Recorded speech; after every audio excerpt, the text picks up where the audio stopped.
Hello दोस्तों, कैसे हैं आप लोग? आशा है सब लोग अच्छे होंगे, खुश होंगे, बढ़िया होंगे।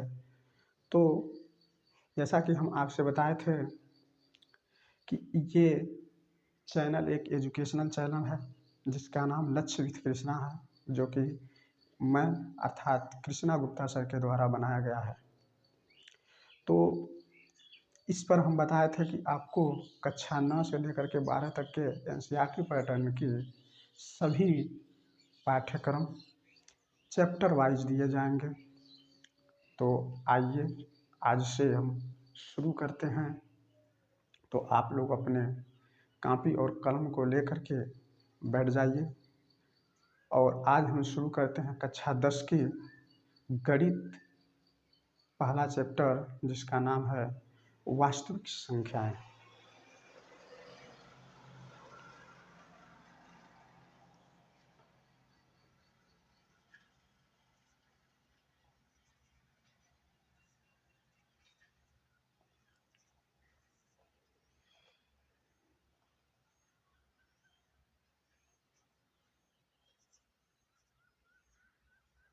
पाठ 1 वास्तविक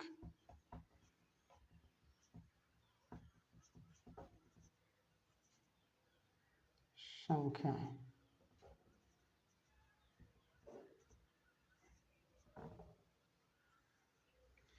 रियल नंबर,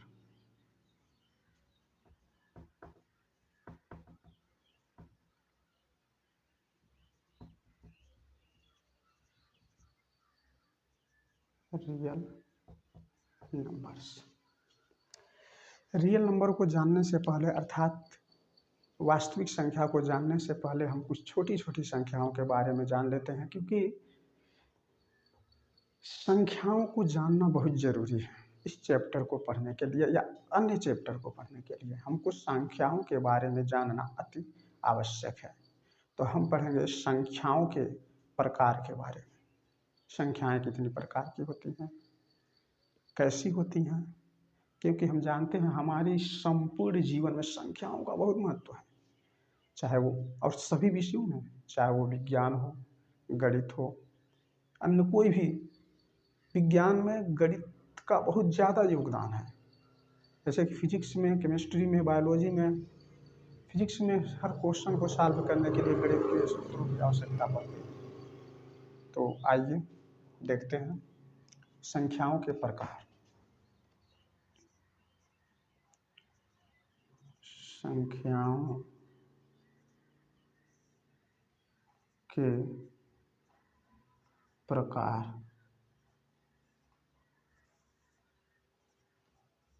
संख्याएं कितनी प्रकार की होती हैं, तो हम पहला जानते हैं प्राकृतिक संख्याएं। पहला प्राकृतिक संख्याएं।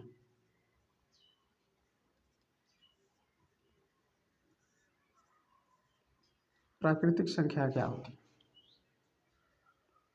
गिनती की संख्या को, जैसे हम कहें किसी चीज़ को, किसी वस्तु को गिनना है। जैसे मान लीजिए कक्षा में, मान लीजिए कक्षा है, क्लास है, क्लासरूम में बच्चे बैठे हुए हैं और सर जी आए, बोले कोई क्लास का मॉनिटर है, उससे खड़ा हो गए, बोले उसको खड़ा किए, बोले गिनती करो, काउंट करो, देखो कितने बच्चे हैं। तो वो काउंट करना शुरू किया। तो कहाँ से शुरू करेगा? 1 से। कहाँ से शुरू करेगा? 1 से। तो 1 से लेकर के 1 2 3 4 5 6 ऐसे 1 2 3 4 5 6 ऐसे 10 से जितनी होंगी, मतलब अनंत तक गिना जा सकता है। तो इन सभी संख्याओं को क्या कहते हैं? प्राकृतिक संख्याएं कहते हैं। क्या कहते हैं? प्राकृतिक संख्याएं कहते हैं। इंग्लिश में इसको नेचुरल नंबर कहते हैं। इंग्लिश में क्या कहते हैं? नेचुरल नंबर कहते हैं। ठीक है, तो इसका परिभाषा क्या होगा, लिख लीजिए। प्राकृतिक संख्याओं में गिनती की गिनती की संख्याओं को प्राकृतिक संख्याएं कहते हैं। इसे गणन संख्या भी कहा जाता है। इसे गणन संख्या भी कहा जाता है। जैसे 1 2 3 4 5 6 ऐसे अनंत तक। ठीक, समझ में आ गया। अच्छा, दूसरा देखते हैं पूर्ण संख्याएं। पूर्ण संख्याएं, पूर्ण संख्या। पूर्ण संख्याएं क्या होती है? देखो, पूर्ण का मतलब, ये देखिए, पूर्ण का मतलब ही होता है पूरा। पूर्ण का मतलब क्या होता है? पूरा होता है। तो ये जो पूर्ण है, पूर्ण का मतलब ही होता है पूरा। तो पूरी संख्या, अब पूरी संख्या क्या बच गई है? देखिए, यहाँ से ध्यान दीजिए और देखिए इसमें कौन सी ऐसी संख्या है जो सम्मिलित ही नहीं है। कौन सी ऐसी संख्या है जो इस प्राकृतिक संख्या में सम्मिलित ही नहीं है? तो कौन सी ऐसी संख्या है? वो संख्या है जीरो। क्या है? शून्य, जीरो। तो अगर हम इसमें शून्य को मिला दें, शून्य को मिला दें,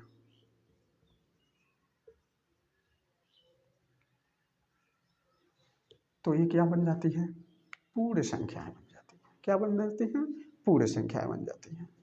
अर्थात हम कह सकते हैं प्राकृतिक संख्याओं में यदि शून्य को मिला दिया जाए, प्राकृतिक संख्याओं में यदि शून्य को मिला दिया जाए तो जो संख्याओं का समूह प्राप्त होता है उसे क्या कहते हैं? पूर्ण संख्या कहते हैं। तो डिफिनेशन लिख लीजिए। यदि प्राकृतिक संख्याओं में शून्य को मिला दिया जाए तो प्राप्त संख्याओं के समूह को पूर्ण संख्याएं कहते हैं। इसे डब्ल्यू, कैपिटल डब्ल्यू से प्रदर्शित करते हैं। क्यों? क्योंकि पूर्ण संख्याओं को इंग्लिश में होल नंबर बोला जाता है।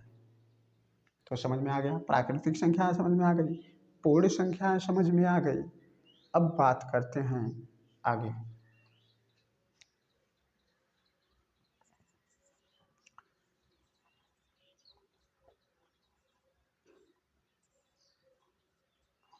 पूर्णांक।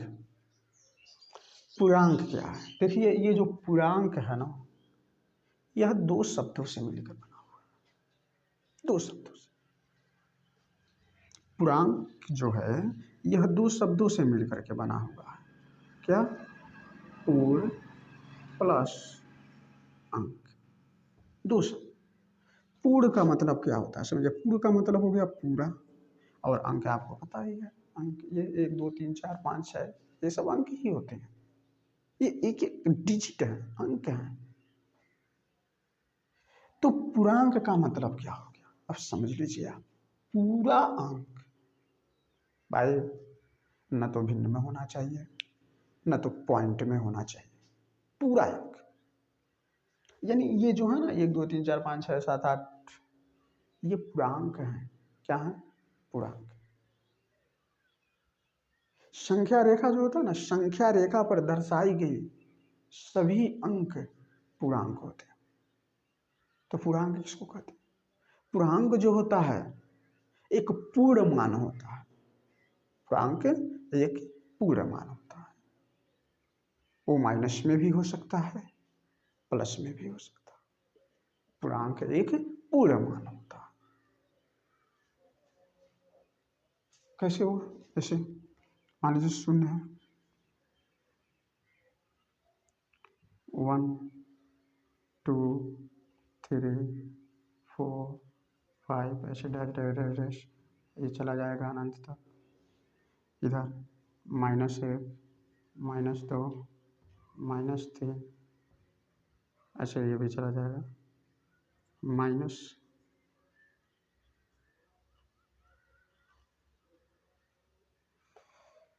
माइनस अनंत तक, माइनस अनंत तक, ऐसे डैश डैश। ठीक है, तो ये होते हैं पूर्णांक। पूर्णांक क्या होता है? पूर्ण अंक, जिसका मान पूर्ण हो, आधा अधूरा ना हो, पॉइंट में ना हो, भिन्न में ना हो, ऐसे ना हो, जिसका मान क्या हो, पूर्ण हो, उसको हम क्या कहते हैं, पूर्णांक कहते हैं। अब पूर्णांक जो होते हैं वो दो प्रकार के होते हैं, ऋणात्मक पूर्णांक और धनात्मक पूर्णांक। अच्छा, पूर्णांक को प्रदर्शित किससे करते हैं? पूर्णांक को जेड से प्रदर्शित करते हैं। किससे प्रदर्शित किया जाता है? जेड से प्रदर्शित। पूर्णांक दो प्रकार के होते हैं, धनात्मक पूर्णांक और ऋणात्मक पूर्णांक। धनात्मक पूर्णांक जो पॉजिटिव चिन्ह के साथ लिखे हों, ये इधर जो है पॉजिटिव चिन्ह के साथ, इनको धनात्मक पूर्णांक कहा जाता है। पॉजिटिव यानी कि यहाँ पॉजिटिव,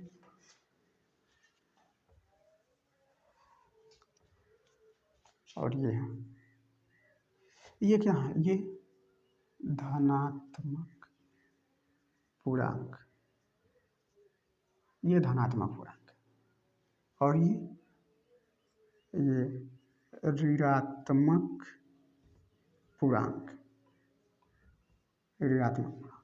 ये धनात्मक पूर्णांक है, ये ऋणात्मक पूर्णांक है। इनको किससे प्रदर्शित किया जाता है? जेड माइनस से, और इसको प्रदर्शित किया जाता है जेड प्लस से। ये धनात्मक पूर्णांक, ये धनात्मक पूर्णांक और ये ऋणात्मक पूर्णांक। पूर्णांक दो प्रकार के होते हैं, कौन कौन से होते हैं? धनात्मक पूर्णांक और ऋणात्मक पूर्णांक। धनात्मक पूर्णांक जो धन चिन्ह के साथ प्लस चिन्ह। अच्छा, एक चीज और जानिए, अगर कोई संख्या लिख दिया गया, जैसे मान लो 4 लिख दिया गया, हम पूछे ये संख्या का चिन्ह क्या है, तो याद रखिएगा, यदि संख्या के सामने चिन्ह न दिया तो वो सदैव धनात्मक संख्या होती है।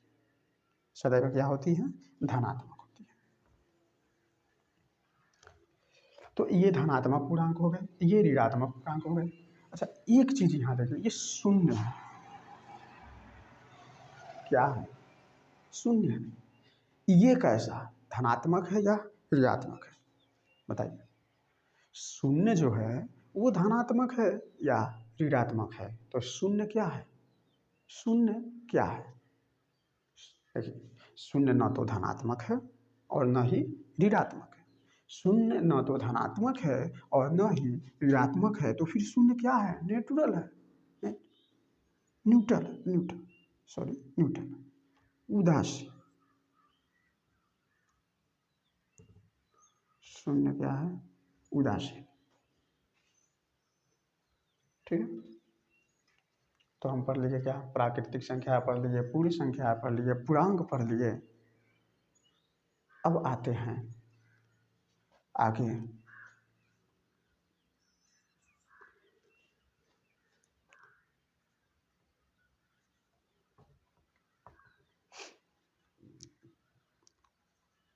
परिमेय संख्या।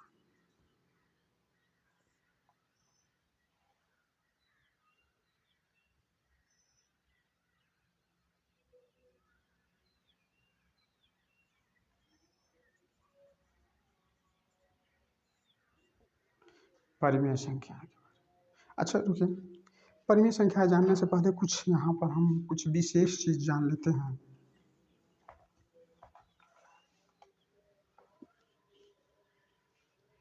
क्या विशेष चीज जानते हैं? देखिए यहाँ पर प्राकृतिक संख्याएं और पूरी संख्याएं। क्वेश्चन बोर्ड एग्जाम में भी बहुत बार पूछा गया है कि क्या सभी प्राकृतिक संख्याएं पूर्ण संख्याएं होती हैं? क्या सभी प्राकृतिक संख्याएं पूर्ण संख्याएं होती हैं? तो देखिए, आइए समझते हैं कैसे होती हैं, या नहीं होती हैं तो कैसे नहीं होती हैं। देखिए, सभी प्राकृतिक संख्याएं, सभी प्राकृतिक संख्या मतलब एक से लेकर अनंत तक, ये एक है, एक से लेकर के अनंत तक की क्या सभी प्राकृतिक संख्याएं पूरी संख्याएं होती हैं, अर्थात पूरी संख्याएं में शामिल हैं? तो देखिए, पूरी संख्याएं को देखिए कहाँ से शुरू है, ये शून्य से लेकर अनंत तक, अर्थात ये जायज है कि इसमें एक से लेकर के भी अनंत तक की संख्याएं हैं। तो इसका मतलब क्या हुआ कि ये सभी प्राकृतिक संख्याएं जो हैं वह पूरी संख्याएं होती हैं। सभी प्राकृतिक संख्याएं पूरी संख्याएं होती हैं। तो क्या सभी पूरी संख्याएं प्राकृतिक संख्याएं होती हैं? तो क्या सभी पूरी संख्याएं प्राकृतिक संख्याएं होती हैं? तो आइए देखते हैं। देखिए, सभी पूरी संख्याएं प्राकृतिक संख्या होती हैं कि नहीं? देखिए, पूरी संख्या हम जानते हैं शून्य से लेकर अनंत तक है, और प्राकृतिक संख्याएं कहाँ से? एक से लेकर अनंत तक है। तो यहाँ एक से लेकर अनंत तक को तो इसमें सम्मिलित है, लेकिन ये शून्य जो है इसमें नहीं सम्मिलित है। शून्य जो है प्राकृतिक संख्या में नहीं सम्मिलित है। तो जब शून्य प्राकृतिक संख्या में सम्मिलित नहीं है तो सभी पूरे संख्याएं प्राकृतिक संख्याएं नहीं होती हैं। इस टॉपिक को नोट कर लीजिए। नोट क्या करेंगे? सभी प्राकृतिक संख्याएं पूर्ण संख्याएं होती हैं। ठीक है, सभी प्राकृतिक संख्याएं पूर्ण संख्याएं होती हैं, लेकिन सभी पूर्ण संख्याएं प्राकृतिक संख्याएं नहीं होती हैं। लेकिन सभी पूर्ण संख्याएं प्राकृतिक संख्याएं नहीं होती। ठीक, अच्छा, आइए अब इसमें कुछ और समझते हैं। एक चीज और जान लीजिए, पूर्णांक जो होता है, प्राकृतिक संख्याएं, सभी प्राकृतिक संख्याएं पूर्णांक भी होती हैं। सभी प्राकृतिक संख्याएं पूर्णांक होती हैं। सभी पूरी संख्याएं पूर्णांक होती हैं। ठीक है, सभी प्राकृतिक संख्याएं, देखिए यहाँ 1 से लेकर अनंत तक भी इसमें आ गया है, 0 से लेकर अनंत तक भी इसमें आ गया है। तो हम कह सकते हैं सभी प्राकृतिक संख्याएं पूर्णांक होती हैं, सभी पूरे संख्याएं पूर्णांक होती हैं, लेकिन क्या सभी पूर्णांक न तो प्राकृतिक संख्या होती है और न ही पूरे संख्या होती है। नोट कर लीजिए, इसको भी नोट कीजिए। सभी प्राकृतिक संख्याएं पूर्णांक होती हैं, सभी पूरे संख्याएं पूर्णांक होती हैं, लेकिन सभी पूर्णांक न तो प्राकृतिक संख्याएं होती हैं और न ही पूर्ण संख्याएं होती हैं। ठीक, आगे चलते हैं। अच्छा, आप लोग कमेंट करके जरूर बताइएगा कि क्या आप लोगों को अच्छी तरीके से समझ में आ रहा है या नहीं आ रहा। चलिए, अब हम इसके आगे आप लोग को वो बताएंगे जो शायद ही आप लोग कहीं पढ़े हों या कहीं पर किसी विद्यालय में या किसी ऑनलाइन कोचिंग संस्थान में पढ़ाया गया। आइए देखते हैं।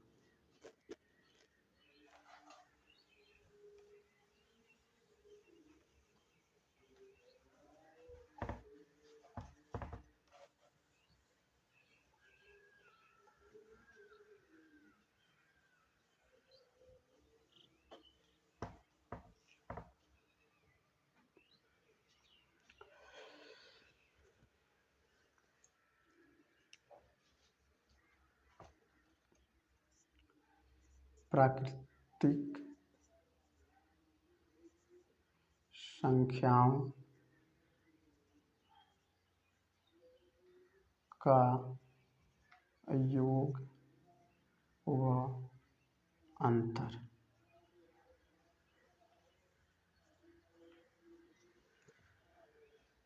प्राकृतिक संख्याओं का योग और अंतर। चलिए यहाँ योग देखते हैं, यहाँ अंतर देखते हैं।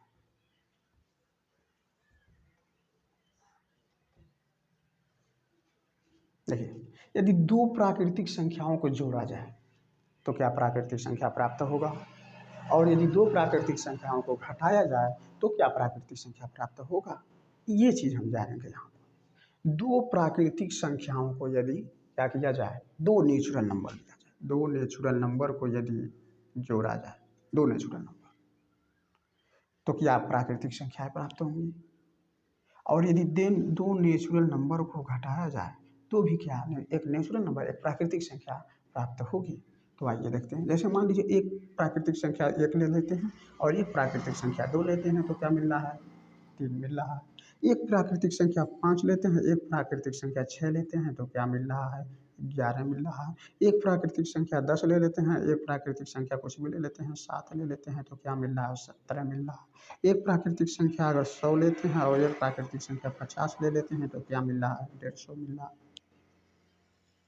तो हम यहाँ ये देख रहे हैं कि जब दो प्राकृतिक संख्याओं को जोड़ा जा रहा है तो जो संख्याएं प्राप्त हो रही हैं वो भी क्या है, एक प्राकृतिक संख्या। क्योंकि हम बताए थे प्राकृतिक संख्या 1 से लेकर के कहाँ तक होती हैं, अनंत तक होती हैं। तो ये सब भी एक क्या है, प्राकृतिक संख्या है। ये सब भी एक क्या है, प्राकृतिक संख्याएं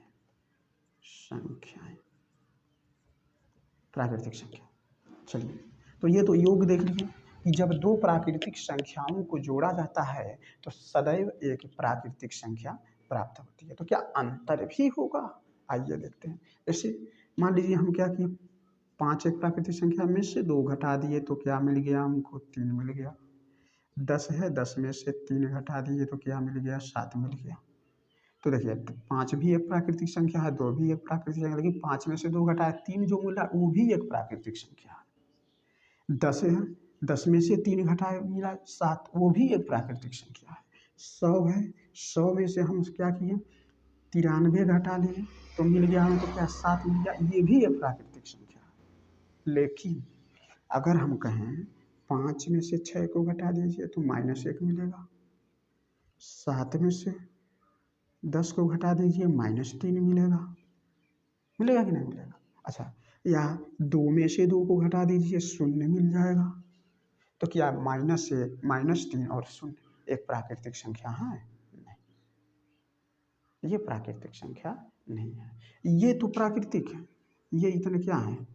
प्राकृतिक संख्याएं संख्या, लेकिन ये जो है प्राकृतिक संख्या नहीं, ये प्राकृतिक संख्या नहीं है। ये पूर्णांक है लेकिन प्राकृतिक संख्या नहीं है। तो यहाँ से हमको क्या मिला, क्या हम लोग सीखे? आइए देखते हैं। देखिए इस यहाँ पर हम लोग ये सीखे कि यदि दो प्राकृतिक संख्याओं को जोड़ा जाता है तो सदैव एक प्राकृतिक संख्या प्राप्त होती है। लेकिन यदि दो प्राकृतिक संख्याओं को घटाया जाता है तो प्राकृतिक संख्या भी प्राप्त हो सकती है या प्राकृतिक संख्या नहीं भी प्राप्त हो सकती है। यानी कि परिणाम जो है, परिणाम क्या है? दो प्राकृतिक संख्याओं को जोड़ने पर परिणाम प्राकृतिक संख्याएं होती हैं, सदैव प्राकृतिक संख्या होती है। लेकिन दो प्राकृतिक संख्याओं को घटाने पर परिणाम या तो प्राकृतिक संख्या हो सकता है या नहीं हो सकता है। ये चीज हम लोग जान लिए।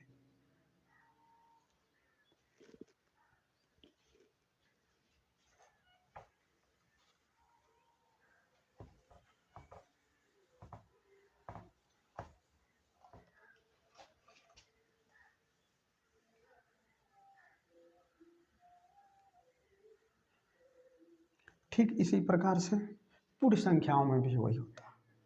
पूर्ण संख्या, आइए उसको भी एक बार देखते हैं। पूर्ण संख्या,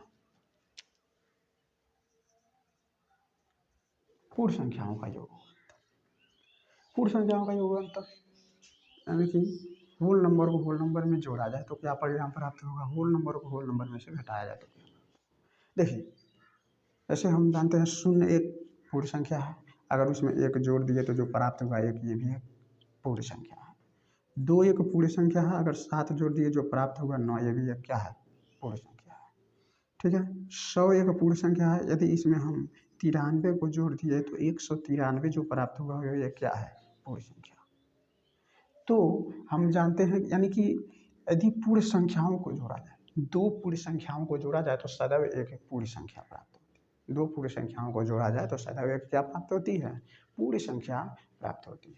लेकिन घटाने पर, चलिए आइए देखते हैं। जैसे मान लीजिए 2 में से 1 घटाए, 1 मिल गया, ये एक पूर्ण संख्या है। 2 में से 2 को घटा दिए, 0 मिल गया, ये भी एक पूर्ण संख्या है। 5 में से 3 को घटा दिए, 2 मिल गया, ये भी एक पूर्ण संख्या है। लेकिन 6 में से अगर जो 7 को घटा दिए, -1 मिला, ये पूर्ण संख्या नहीं है। 100 में से 102 को घटा दिए, -2 मिला, ये एक पूर्ण संख्या नहीं है। तो वही चीज़ इसमें भी है कि यदि दो पूर्ण संख्याओं को जोड़ा जाए तो परिणाम सदैव क्या प्राप्त होता है? पूर्ण संख्या प्राप्त होता है। लेकिन यदि दो पूर्ण संख्याओं को घटाया जाए तो परिणाम पूर्ण संख्या भी हो सकता है और पूर्ण संख्या नहीं भी हो सकता है। पूर्ण संख्या भी हो सकता है और पूर्ण संख्या नहीं भी हो सकता। अच्छा, आप लोग ये सोच रहे होंगे कि कक्षा 10 में हम ये सब क्यों पढ़ रहे हैं? तो ये जानना जरूरी है। और अभी इस संख्याओं के प्रकार में कुछ ऐसी संख्याएं पढ़ाई जाएंगी, बताएंगे हम, जो कि इसी चैप्टर में अत्यंत महत्वपूर्ण होगा। तो मन लगा करके पढ़िएगा आप लोग। विश्वास है कि आप लोग मन लगा कर पढ़ रहे होंगे और ध्यान से पढ़िएगा।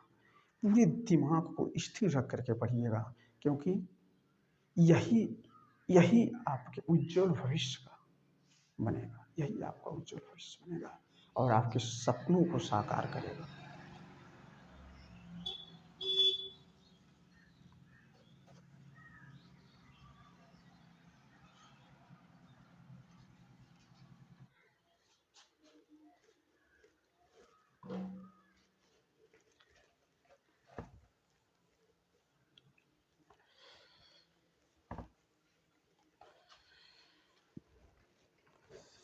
चलिए आगे देखते हैं।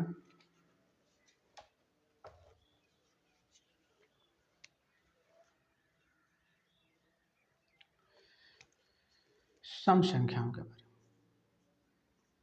सम संख्याएं, सम संख्याएं क्या होती हैं? सभी लोग जानते होंगे। सम संख्या जिसको इवन नंबर बोला जाता है। सम संख्याएं वे संख्याएं जो दो से पूर्ण विभाजित हो जाए, दो से पूरा पूरा क्या हो जाए, विभाजित हो जाए, सम संख्याएं कहलाती हैं। जैसे 2, 4, 6, 8, 10, 12, 10 कहाँ था अनंत।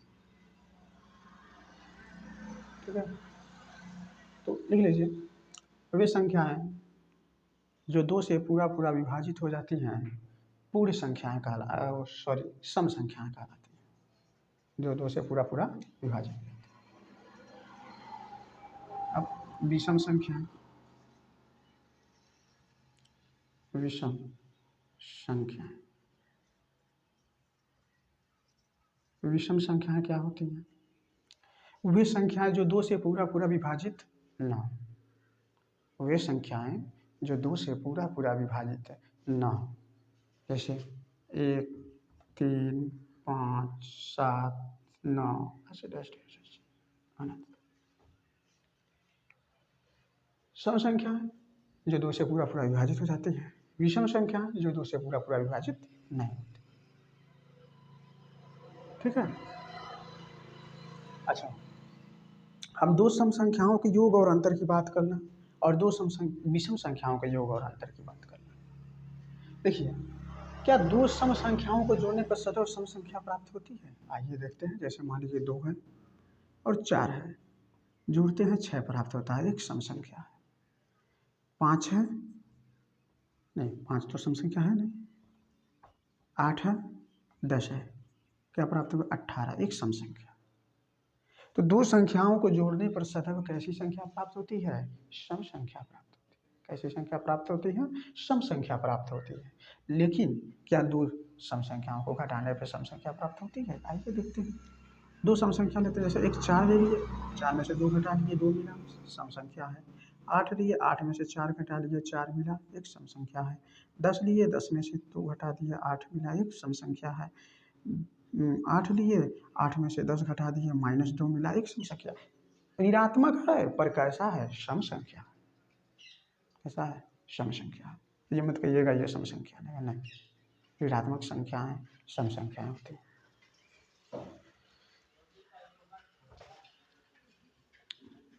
आइए, ये इतना समझ में आ गया। अब यानी हम यहाँ पर क्या देखे हैं कि यदि दो सम संख्याओं को जोड़ा या घटाया जाए, या दो से अधिक हो, सम संख्याओं को जोड़ा या घटाया जाए तो सदैव एक सम संख्या प्राप्त होती है। क्या प्राप्त होती है? सम संख्या प्राप्त होती है। चलिए विषम संख्याओं को देखते हैं। देखिए, यदि हम विषम संख्या को देखते हैं तो 1 को 3 से जोड़ दें, 4 प्राप्त होगा।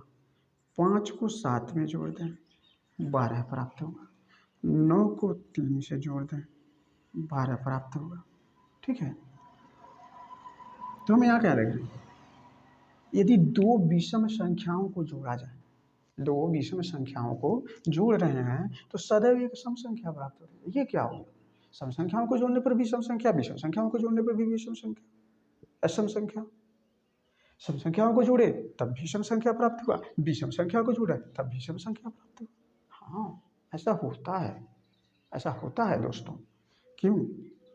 कारण भी बताएंगे क्यों होता है, लेकिन यहाँ पर पहले समझ लेते हैं कि हम देख रहे हैं दो, यानी कि दो विषम संख्याओं को जोड़ने पर सदैव विषम संख्या प्राप्त होती है। होती है। क्यों बता देते हैं, चलिए कारण बता देते हैं। कारण क्या है कि दो विषम संख्याओं को जोड़ने पर सम संख्या क्यों प्राप्त होती है। आइए कोई दो विषम संख्या, चलिए इस वाले को लेते हैं, चलिए एक 3 को ले लेते हैं, एक 1 ले लिए, एक 3 ले लिए। अब आप बताइए, एक को तो हम खंडित कर नहीं सकते हैं, चलिए एक को एक ही रहने दें, ठीक है, एक को एक ही रहने दें। ये 3 है ना, 3 को खंडित कर सकते हैं। कैसे? 3 को एक तो विषम संख्या में और एक सम संख्या में, एक विषम संख्या में और एक सम संख्या में। अब बताइए, ये एक है, ये एक बन गया 2, अब प्लस का ये 2, अब ये दोनों सम संख्या हो गई। अब हम क्या बताए थे कि दो सम संख्याओं को जोड़ने पर संख्या सदैव सम संख्या प्राप्त होती है। तो क्या सम संख्या ही न प्राप्त होगा? दूसरा उदाहरण लेते हैं, 5 7 को देख लेते हैं।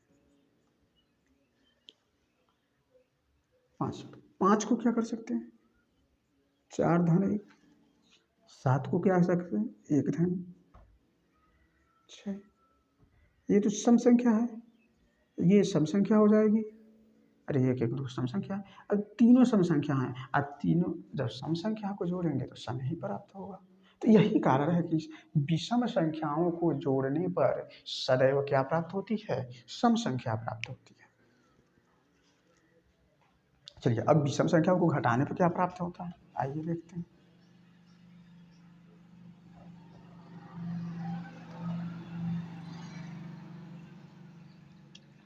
जैसे कि 5 है, 5 में से 3 घटा दिए 2 मिल गया। 7 है, 7 में से 5 घटा दिए 3 घटाते हैं 4 मिल गया। 11, 11 में से 3 घटा दिए तो कितना मिलेगा, 8 मिल गया। यह क्या, दो विषम संख्याओं को घटाने पर भी सम संख्या प्राप्त हो रही है, दो विषम संख्याओं को घटाने पर भी सम संख्या प्राप्त हो रही है। हाँ होता है। दो सम संख्याओं को जोड़ने या घटाने पर भी सम संख्या ही प्राप्त होती है, और दो विषम संख्याओं को भी जोड़ने या घटाने पर सम संख्या ही प्राप्त होती है। ऐसा नहीं है विषम संख्या में से विषम संख्या को घटा दें तो सम संख्या विषम संख्या ही प्राप्त होती है। ऐसा क्यों होता है, इसको भी समझ लेते हैं। पहले ये जानें क्या हुआ कि दो विषम संख्याओं को जोड़ें या घटाएं सदैव सम संख्या प्राप्त होती है। क्यों होता है, देखिए जैसे 5 3 को लेते हैं, ये 5 को ले लिए और 3 को ले, 5 में से 3 को घटा देना है, 5 में से 3 को क्या कर देना है, घटा देना है। तो कैसे करेंगे हम इसको, देखें वही काम करें, 4 + 1 - 1 + 2 ये होगा। देखिए हम इसको करेंगे 4 + 1 - 1 - 2 माने पढ़ेंगे चिन्हों का गुणा 5 6 से ही शुरू कर दिया जाता है। माइनस का गुणा प्लस में हुआ, माइनस माइनस हुआ प्लस में हुआ माइनस। देखिए +1 - 1 स्वाहा, क्या हुआ, स्वाहा, मतलब खत्म हो गया। अब बचा क्या है, 4 - 2, ये भी सम संख्या, ये भी सम संख्या। और हम आपको पहले ही बताए हैं कि सम संख्या में से सम संख्या को घटाने पर मान सदैव सम संख्या प्राप्त होता है, तो जो संख्या प्राप्त होगा वो भी सम ही होगा। आशा है आप लोग समझ गए होंगे कि किस तरीके से विषम संख्या में से भी विषम संख्या को घटाने पर सम संख्या आ जाती है, क्या कारण होता है, कारण को समझ गए होंगे। चलिए अब आगे देखते हैं, जो हमारे चैप्टर के लिए महत्वपूर्ण संख्या है। क्या है महत्वपूर्ण संख्या,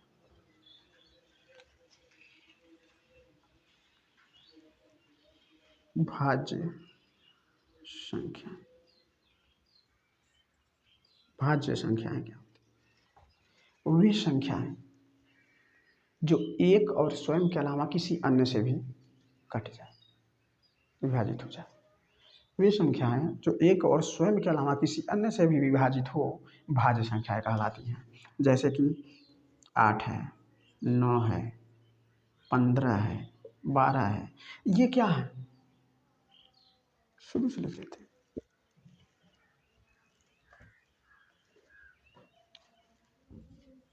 4 है, ठीक है, मान लीजिए 6 है, 8 है, 9 है, 10 है, 12 है, 14 है, 15 है, ऐसे हैं बहुत सी वे संख्याएं जो एक और स्वयं के अलावा किसी अन्य से भी विभाजित हो। ऐसे 4 है, 4 एक से भी विभाजित होगा, 2 से भी विभाजित होगा, 4 से भी, एक और स्वयं के अलावा 2 से भी कट रहा है, अर्थात ये क्या है, भाज्य संख्या है। 9 को भी देखा, 9 एक से भी कटेगा, 3 से भी कटेगा, 9 से भी कटेगा। 12 है, एक से भी कटेगा, 2 से भी कटेगा, 3 से भी कटेगा, 4 से भी कटेगा, 6 से भी कटेगा, 12 से भी कटेगा। तो ये भी क्या है, अभाज्य संख्या, ठीक है। अच्छा, ये चीज़ ध्यान रखिएगा, भाज्य संख्या सम भी हो सकती है और विषम भी हो सकती है। भाज्य संख्याएं सम भी हो सकती हैं और विषम भी हो सकती हैं। तो समझ लीजिए ना, भाज्य संख्या क्या होती है, लिख लीजिए, वे संख्याएं जो एक और स्वयं के अलावा किसी अन्य से भी विभाजित हो, किसी अन्य संख्या से भी विभाजित हो, भाज्य संख्याएं कहलाती हैं। उदाहरण लिख लीजिए। अब अभाज्य संख्या, अभाज्य संख्या,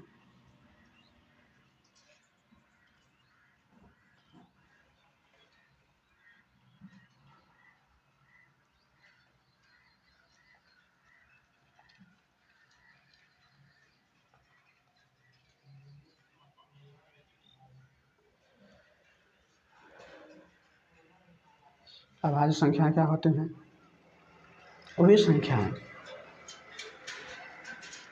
हाँ, वे संख्याएं जो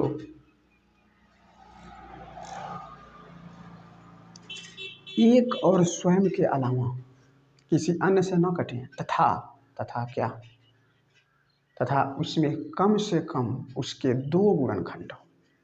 कम से कम कितने गुणनखंड हो, 2 गुणनखंड हो। आप लोग बस सिर्फ यही जानते होंगे कि जो संख्याएं एक और स्वयं के अलावा किसी अन्य से न कटे क्या होती हैं, अभाज्य संख्याएं होती हैं, लेकिन ऐसा नहीं। अभी हम बताएंगे क्यों बता रहे हैं। ये ऐसी संख्याएं जो एक और स्वयं के अलावा किसी अन्य से न कटे तथा उसका कम से कम 2 गुणनखंड हो, अभाज्य संख्याएं कहलाती हैं। जैसे 2, 3, 5, 7, 9 नहीं होगा, 11, 13, 17, 19, 23, ऐसे रहे। 2 है, 2 या तो 1 से कटेगा या तो 2 से कटेगा। इसके गुणनखंड भी 2 को हम अगर कहें तो 2 बराबर क्या होगा, 1 गुणे 1 ही होगा। 3 है, 3 किससे किससे कटेगा, या तो 1 से कटेगा या तो 3 से कटेगा। 13 है, या तो 1 से कटेगा या तो 13 से। देखिए सब में कम से कम 2 गुणनखंड है, 2 ही होगा भी, 2 से अधिक होगा भी नहीं। 2 से अधिक हो जाए तब तो फिर वो भाज्य संख्या हो जाएगा ना। तो देखिए, अच्छा अब ऐसा हम क्यों बताएं कि कम से कम 2 गुणनखंड हो, ऐसा इसलिए बताए हैं कि यदि हम 1 को ले लें और वो और ले लें कि एक और स्वयं के अलावा किसी अन्य से न कटे, तो ये भी एक अभाज्य संख्या हो जाएगा। लेकिन एक न तो अभाज्य संख्या होती है, न अभाज्य संख्या होती है। क्यों, क्योंकि अगर हम कहें 1 तो 1 स्वयं से भी कट रहा, 1 से भी कट रहा, अर्थात क्या ये भी एक अभाज्य संख्या है, नहीं, ये अभाज्य संख्या नहीं है। क्यों, क्योंकि 1 का केवल 1 गुणनखंड है, 2 गुणनखंड नहीं है, ये अभाज्य संख्या नहीं। तो आशा है आप लोग समझ होंगे। भाज्य संख्या वे संख्याएं जो एक और स्वयं के अलावा किसी अन्य से भी कट जाएं क्या कहलाती हैं, भाज्य संख्याएं कहलाती हैं। वे संख्याएं जो एक और स्वयं के अलावा किसी अन्य से न कटे तथा उसके कम से कम 2 गुणनखंड हों क्या कहलाते हैं, अभाज्य संख्याएं कहलाते हैं। सबसे छोटी भाज्य संख्या 4 होती है, सबसे छोटी भाज्य संख्या 4 होती है, सबसे छोटी अभाज्य संख्या 2 होती है, और 2 ही एक ऐसा अभाज्य संख्या है जो कि सम होता है। क्वेश्चन पूछा गया, छोटे छोटे क्वेश्चन बड़ी बड़ी एग्जामों में आ जाते हैं। कौन सी ऐसी सम संख्या है जो कि अभाज्य है, तो क्या है, 2 है। बाकी सभी अभाज्य संख्याएं विषम होती हैं। बाकी सभी अभाज्य संख्या क्या होती हैं? विषम होती हैं। केवल 2 ही एक ऐसी संख्या है जो कि सम होते हुए अभाज्य होती है, सम होते हुए अभाज्य होती है। अब एक लास्ट टॉपिक पढ़ लेते हैं जो कि अत्यंत महत्वपूर्ण इस चैप्टर के लिए है।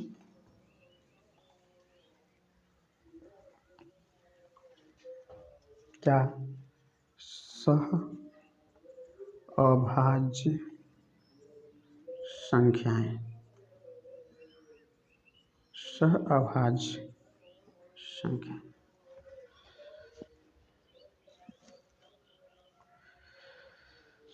सहअभाज्य संख्या 2 संख्याओं की ऐसी जोड़ी जिनका उभयनिष्ठ गुणनखंड 1 हो, या कह सकते हैं जिनका HCF महत्तम समापवर्तक अर्थात मॉस 1 हो, सह अभाज्य संख्या कहलाते हैं। सह शब्द से ही समझ जाइएगा, सह का मतलब होता है जोड़ा, साथ साथ साथ साथ साथ साथ चलते हैं, ठीक है, साथ साथ।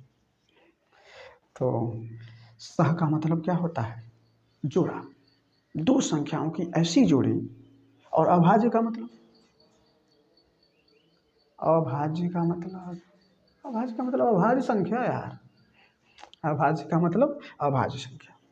तो 2 संख्याओं की ऐसी जोड़ी जो